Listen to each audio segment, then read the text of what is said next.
আসলে এই দেশে যাই হয় সবই সাধারণ মানুষের উপর দিয়ে যায়। কিন্তু এরা যে এই কাজটা করতেছে এগুলো কিন্তু উচিত না।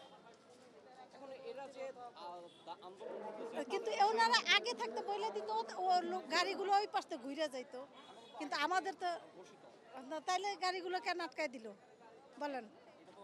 না না, গতকাল বললে আমরা গতকালও আসছিলাম, কিন্তু ওই পাশে ঘুরে আসছিলাম। এটা তো অবশ্যই যে সে যদি এটা মাইনে নিত, আগের দিন যে হয়েছে এটা যদি মাইনে তো আমাদের দুর্ভোগ হইতো না।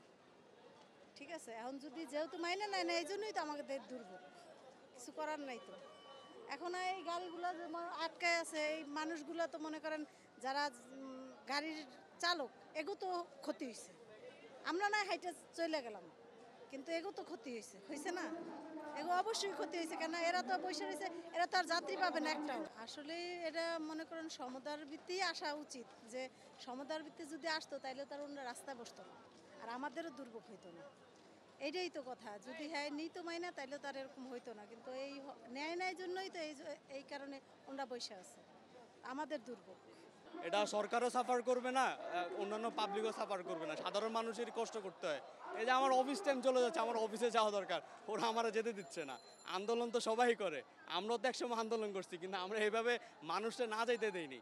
কিছু মানুষের যেতে দেওয়া উচিত অ্যাটলিস্ট, কারণ সবারই কাজ আছে, ইম্পর্টেন্ট আছে। কারো হাসপাতালে রুগী আছে, কারো বাসায় যেতে হবে, কিন্তু ওরা তো কারো কথাই শুনতেছে না। ওদের আন্দোলন ঠিক আছে, যৌক্তিক, ওরা করতেছে যেটা সেটা যৌক্তিক, কারণ চাকরি বাকরি ওদেরও দরকার, সবারই দরকার। কিন্তু আলটিমেটলি মানুষটা যাইতে দেওয়া উচিত, আমি যেটা মনে করতেছি অ্যাজ এ জেনারেল পাবলিক হিসেবে। যে মুক্তিযুদ্ধ তো অনেক আগেই হয়ে গেছে, অ্যাটলিস্ট এই কোটার কারণে তো অ্যাটলিস্ট যারা জেনারেল মেধাবী ছাত্র তারা তো চাকরি পাচ্ছে না, এই কোটার জন্য তো তাদেরকেও সাফার করতে হয়। আমার মনে হয় এটা আসলে ওদের যুক্তিগুলো মেনে নেওয়া উচিত।